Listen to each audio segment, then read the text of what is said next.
हम ममता झा समस्त मिथिलावासी गोर लागे छी। छठा गीत गा बजा रहल छी। जय मिथिला, जय मैथिली, जय माँ जानकी। जानी ना छठ के बरतिया, जानी ला महिमा तोहार, जानी ला महिमा तोहार। सबके पूरा बेलो मनासा, सुनिहा अरजा हमार, सुनिहा अरजा हमार। मतिया फिराई जेहू करमा के गतिया, मतिया फिराए जेहू करमा के गतिया। रोग सोग दुखबा मिटाई के सुगतिया, रोग सोग दुखबा मिटाई के सुगतिया। निरमल काया छठी मैया, सेवका मांगेला तोहार, सेवका मांगेला तोहार।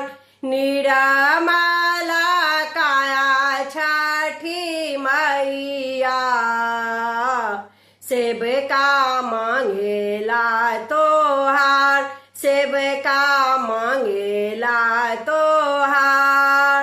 हितन लोके केहू दुखबा न बाटे, हितन लोके केहू दुखबा न बाटे।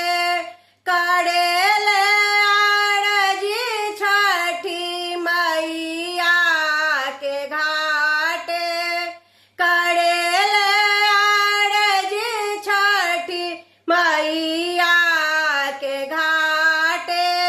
तोहरे बारत छठी मैया, दीहि सुखी परिवार, दीहि सुखी परिवार।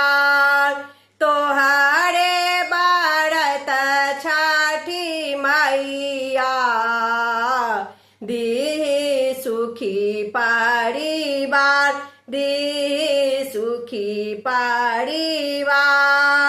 रोगी निरोगी भेल बाझी पाली पुतबा, रोगी निरोगी भेल बाझी पाली पुतबा।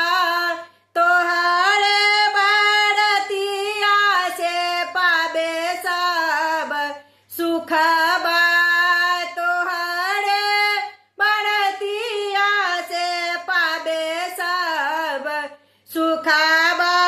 हमरा के दिहा छठी मैया, मन में श्रद्धा अपार, मन में श्रद्धा अपार। हमरा के दिहा छठी मैया, मन में श्रद्धा अपार, मन में श्रद्धा अपार।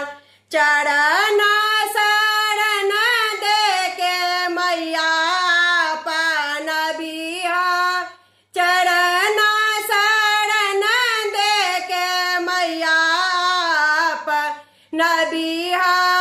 पाप ताप काटी मैया हमके जुड़बिहा, पाप ताप काटी मैया हमके जुड़बिहा।